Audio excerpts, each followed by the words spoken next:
Gênesis 2. Desse modo, completou-se a criação dos céus e da terra, e tudo o que neles há. No sétimo dia, Deus havia terminado sua obra de criação e descansou de todo o seu trabalho. Deus abençoou o sétimo dia e o declarou santo, pois foi o dia em que ele descansou de toda a sua obra de criação. Esse é o relato da criação dos céus e da terra. Quando o Senhor Deus criou a terra e os céus, nenhuma planta silvestre nem grãos haviam brotado na terra, pois o Senhor Deus ainda não tinha mandado chuva para regar a terra, e não havia quem a cultivasse. Mas do solo brotava água que regava toda a terra. Então o Senhor Deus formou o homem do pó da terra, soprou o fôlego da vida em suas narinas, e o homem se tornou ser vivo. O Senhor Deus plantou um jardim no Éden, para os lados do leste, e ali colocou o homem que havia criado. O Senhor Deus fez brotar do solo árvores de todas as espécies, árvores lindas que produziam frutos deliciosos. No meio do jardim, colocou a árvore da vida e a árvore do conhecimento do bem e do mal. Da terra do Éden nascia um rio que regava o jardim e depois se dividia em 4 braços. O primeiro braço, chamado Pison, rodeava toda a terra de Havilá, onde existe ouro. O ouro dessa terra é de grande pureza. Lá também há resina aromática e pedra de ônix. O segundo braço, chamado Gion, rodeava toda a terra de Cush. O terceiro braço, chamado Tigre, corria para o leste da terra da Assíria. O quarto braço era chamado de Eufrates. O Senhor Deus colocou o homem no jardim do Éden para cultivá-lo e tomar conta dele. Mas o Senhor Deus lhe ordenou: coma à vontade dos frutos de todas as árvores do jardim, exceto da árvore do conhecimento do bem e do mal. Se você comer desse fruto, com certeza morrerá. O Senhor Deus disse: não é bom que o homem esteja sozinho. Farei alguém que o ajude e o complete. O Senhor Deus formou da terra todos os animais selvagens e todas as aves do céu. Trouxe-os ao homem para ver como o chamaria, e o homem escolheu um nome para cada um deles. Deu um nome a todos os animais domésticos, a todas as aves do céu e a todos os animais selvagens. O homem, porém, continuava sem alguém que o ajudasse e o completasse. Então o Senhor Deus fez cair um sono profundo. Enquanto o homem dormia, tirou dele uma das costelas e fechou o espaço que ela ocupava. Dessa costela o Senhor Deus fez uma mulher e a trouxe ao homem. Finalmente, exclamou o homem, esta é osso dos meus ossos e carne da minha carne. Será chamada mulher porque foi tirada do homem. Por isso o homem deixa pai e mãe e se une à sua mulher, e os dois se tornam um só. O homem e a mulher estavam nus, mas não sentiam vergonha. Meus amados, o livro de Gênesis, ele traz lições preciosas para a nossa vida. Vejam, o comecinho ali já fala, que no sétimo dia, depois de Deus ter criado toda a criação durante os 6 dias do sétimo dia, Deus descansou. Mas Deus cansa? Não, Deus não cansa. Aqui Deus, ele quis deixar para nós uma lição preciosa sobre nós separarmos um dia para santificar ao Senhor. E esse dia hoje nos nossos tempos é o domingo. Nós separamos o domingo, um dia diferente, um dia de nós irmos à escola dominical, no culto solene à noite, um dia de você separar para o Senhor, de você descansar e efetivamente. Veja, Deus deu 6 dias para você fazer todo o seu trabalho, mas o 7º dia é um dia de descanso. E é claro, eu não estou falando aqui dos serviços essenciais, policiais, médicos, mas se você tiver a oportunidade de não trabalhar nesse dia, dedique ele ao Senhor. Ele é um dia diferente, domingo é um dia diferente, perceba. É só você perceber. Domingo é um dia separado para você descansar, para você alimentar a sua alma, para você recarregar as baterias para a semana que está iniciando. Outra lição preciosa de Gênesis 2, que sempre me chama a atenção quando eu leio, é o verso 18, que diz assim, ó: não é bom que o homem esteja sozinho, farei alguém que o ajude e o complete. Em outras versões, né, nós encontramos a palavra: farei uma auxiliadora que lhe seja idônea. Auxiliadora e idônea, ou seja, uma pessoa que auxilie o homem, idônea, igual ao homem, porque não havia na criação ninguém que fosse capaz de completar o homem. Então a mulher, hoje nós vivemos tempos em que muitas famílias, né, muitas moças, mulheres, elas têm essa ideia de plenitude, que elas não precisam de ninguém. E isso biblicamente não é verdade, porque homem e mulher precisam um do outro, homem e mulher se completam. Por isso que o casamento ainda é uma instituição que faz com que o homem e a mulher alcancem essa plenitude dentro do relacionamento. Às vezes tem lares, e infelizmente lares cristãos, onde quem deve completar a mulher é o homem, ou seja, a mulher ali ela ocupa o papel central nessa família e o homem ali é o auxiliador, e não é isso que a Bíblia nos ensina. Primeiro Deus criou o homem, depois a mulher. A mulher tem o papel de auxiliar o homem, o líder continua sendo o homem, e isso não é no sentido de que ele vai agir de qualquer maneira. A Bíblia também mostra que é uma liderança em quê? Em amor. O homem ele tem que estar preparado para morrer pela sua esposa. Que dirá as demais coisas? Proteger é função do homem, biblicamente. Prover é função do homem, biblicamente. A mulher não deveria ter esse fardo de trabalhar fora. Hoje muitos homens sem conhecimento, eles impõem que a mulher trabalhe, mas essa função, isso é pensamento nosso contaminado pelas culturas, pelas fábulas do mundo. Mas a palavra de Deus, ela diz que a função de prover é do homem. Da mulher é sim estar em casa. Lá em Tito fala boas donas de casa. Então a mulher, por mais que a mulher esperneie, grite, o nosso primeiro chamado é a nossa família. O nosso primeiro chamado é auxiliar o nosso marido. Como assim auxiliar? Auxiliar, tá me rebaixando? De maneira nenhuma, porque o próprio Cristo se apresenta na palavra como auxiliador. Então, se você acha que auxiliar, se você acha que ajudar o seu marido é uma coisa negligente, e às vezes você se submete a um trabalho que te humilha, que faz você fazer coisas muito piores, que não te respeita muitas vezes, né? Tem locais insalubres mesmo, né? Então, se você acha isso ruim, você está achando ruim aquilo que o próprio Deus instituiu na palavra. E outra, quando a gente faz isso, a gente busca isso, porque eu não sei você, talvez só eu tenha essa luta. Eu também estou contaminada pelas ideologias do mundo.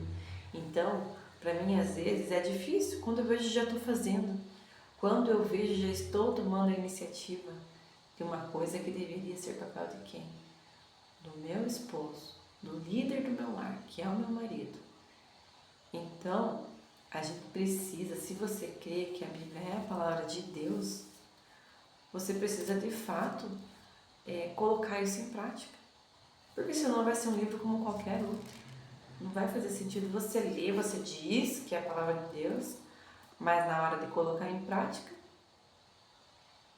você é mandona, você ordena tudo, você trabalha fora, e não é pecado, não estou dizendo isso, minhas irmãs, de maneira nenhuma, não estou dizendo que é pecado, mas às vezes a gente acaba negligenciando os nossos filhos pelo trabalho, a nossa família. E nós vemos hoje tantas notícias ruins, né? Essa semana, uma menininha de 12 anos cometeu suicídio. Teve mais uma outra moça, 15 anos também. Então, nossos jovens, eles estão adoecendo. E eu estava lendo na matéria, tudo bem que tem a questão ali biológica, né? Mas também tem uma parte social forte da negligência dos pais, que passam às vezes o dia inteiro fora. Essas crianças, elas crescem sem encher a bateria delas, sem carregar a bateria delas de amor. E até de disciplina, de correção quando necessário, porque também é importante. Isso é a Bíblia quem diz, não sou eu. E a gente não pode, independente do trabalho que você e eu tenhamos, a gente não pode deixar com que o trabalho ocupe o lugar da nossa família, do nosso primeiro chamado, que é no nosso lar. E eu não falo isso como forma de acusar de maneira nenhuma. É porque eu sei o quanto isso é prejudicial. E lá na frente a gente vai ver, a gente vai colher os frutos de cada escolha. Então, minhas irmãs, vamos orar para que Deus nos dê fé, porque fé é você crer naquilo que você não viu, mas você crê. Eu creio que Deus criou o mundo, eu creio que Deus criou o homem e a mulher. Eu creio, eu não vi, eu não estava lá, mas eu creio, isso é fé. E que Deus nos dê essa mesma fé, para que a gente lute contra um sistema que diz totalmente ao contrário a palavra do Senhor. E agora, por fim, um outro versículo do capítulo 2, que sempre me chama muito a atenção, é Gênesis 2, 24. Diz assim, ó: por isso o homem deixa pai e mãe e se une à sua mulher, e os dois se tornam um só. Gente, casamento. Casamento é uma instituição que a gente vê que também vem sendo banalizada, né? Hoje em dia a casa separa, mesmo no meio cristão isso é muito comum. E nós vemos aqui, ó, que Deus diz que o casamento ele faz parte da vida. Nós vemos homens e mulheres cada vez iniciando, né, a vida matrimonial mais tarde, porque se preocupa às vezes em já estar sólido, né, ter uma carreira sólida, ter ali alguma coisa para ter já um patrimônio para você se casar, né? Mas se a gente olha para o passado, as pessoas se casavam e lutavam, iam morar de aluguel, não ficavam se prendendo. E eu creio, eu sei que hoje está mais difícil, né, as situações, as coisas, mas eu quero me atentar para as consequências disso. Às vezes nós temos homens de 30 anos ainda em casa, né, morando com os pais, ali barbado já, né, os pais às vezes tratando também como se fosse uma criança, né, e não é mais uma criança, já é um adulto, né, há muito tempo é um adulto, daí tudo bem, casa tarde. Aí as mulheres também, né? As mulheres, né, vão estudar, vão fazer carreira primeiro e depois vão se casar lá o planejamento de muitas aos 30 eu caso. Mas para a mulher, diferente do homem, a gente tem um reloginho biológico.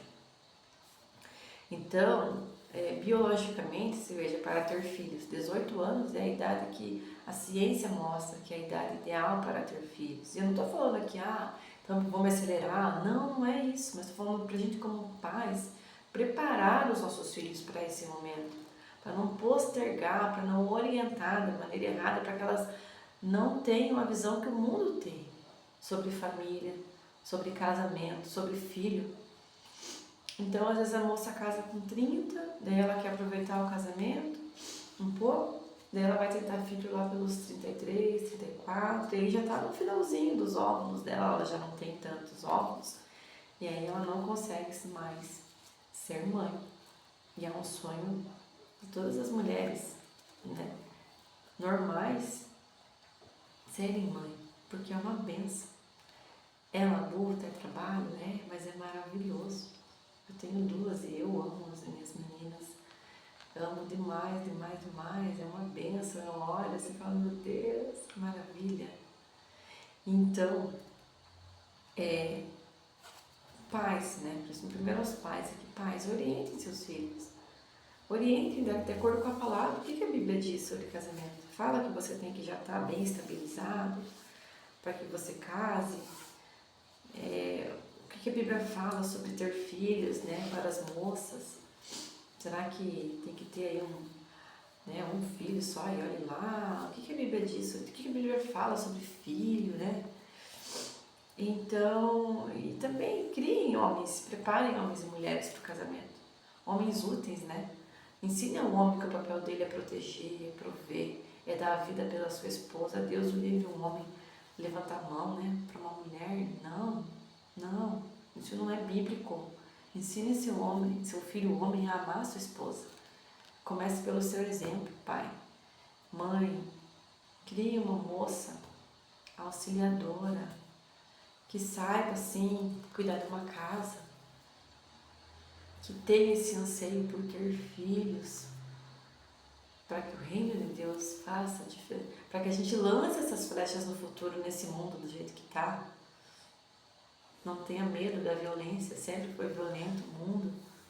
Confie em Deus, que Deus vai prover, Deus vai dar os meios. Tenha essa fé, essa mesma fé que você usa para crer que o mundo foi criado por Deus. E deixa pai e mãe. Gente, é preciso deixar. Quem casa, quer casa. Não é saudável para os pais, não é saudável para os filhos morar na mesma casa, morar no mesmo terreno. Não. Deixa, você precisa cortar esse cordão umbilical aí com os seus pais e a luta. Também não dá para na primeira briga correr pro pai e mãe. Vocês já são casados, vocês têm que resolver sozinho. Não deixe que uma terceira opinião interfira, porque sempre um lado vai tomar partido. A pessoa que você vai falar, geralmente um familiar, um amigo, ele vai tomar partido do seu lado. E às vezes para te agradar, ele não vai falar a verdade. Às vezes ele até vê, porque quem está de fora consegue enxergar melhor ali o problema. Mas é muito importante você nunca vai encontrar, muito difícil encontrar alguém imparcial. Então, durante os problemas ali do casamento, que é natural, gente. É normal, o casamento ele tem altos e baixos, é natural. Mas onde você busca resolver o problema? Né? Então, deixe, de fato, aprenda a resolver os seus problemas sozinho, você com o seu cônjuge. Não fique delegando isso para outra pessoa. Ore, busque a Deus, busque o conselho de alguém cristão, mais maduro. Busque conselho com quem já tem uma estrada, que tenha êxito no casamento. Mas é importante você deixar pai e mãe. Isso literalmente. Deixar de dar problema para os pais, levar problema. Deixar de não morar mais na mesma casa, no mesmo terreno, depender dos seus pais de alguma maneira. Também não estou dizendo que os pais não possam auxiliar, até financeiramente. Se o pai está bem de vida, ajuda. Vai esperar falecer para dividir os bens? Não. Não seja também tão duro. Não tolere situações, por exemplo, de violência. Isso não. Isso os pais têm que interferir. Mas eu digo assim, questões corriqueiras do dia a dia, né? Deixa eles criarem asas também. Amém? Falei bastante hoje, né? Então tá bom, então vamos orar. Senhor Deus, Pai querido, obrigada por esse dia, obrigada por essa devocional, por essa leitura, Pai. Nos ajuda, Senhor, a cumprir o Teu querer, a fazer a Tua vontade, Senhor. Que o Senhor seja o centro da nossa vida, do nosso coração, Pai. como mulheres, Senhor, nos ajuda, Senhor, a cumprirmos o nosso chamado, Pai, de sermos auxiliadoras, Pai, de ajudarmos, de cuidarmos da nossa casa, Pai. Também ser com os homens, Senhor, cristãos, que o Senhor forge esses homens, Senhor amado, para que eles sejam protetores, provedores, Pai. Que eles amem o seu lar, sua família, Senhor. Que eles não tenham medo, Senhor, de enfrentar o mundo pela sua família, Pai. Também, Senhor, nos ajuda nas nossas lutas diárias, Pai. Ser com cada pessoa, Senhor, que está ouvindo essa mensagem, Pai. O Senhor sabe, conhece cada um, suas dificuldades, Pai. Que o Senhor esteja auxiliando, Senhor, confortando, Senhor, dando fé, dando esperança, Senhor. E que elas possam te aceitar, Senhor, como o único Salvador de suas vidas, Pai. Perdoa nossos pecados e fica conosco. Em nome de Cristo Jesus que eu oro. Amém. Que Deus abençoe, meu irmão, minha irmã, que essa palavra toque o seu coração, que o Espírito Santo faça essa palavra fazer diferença na sua vida.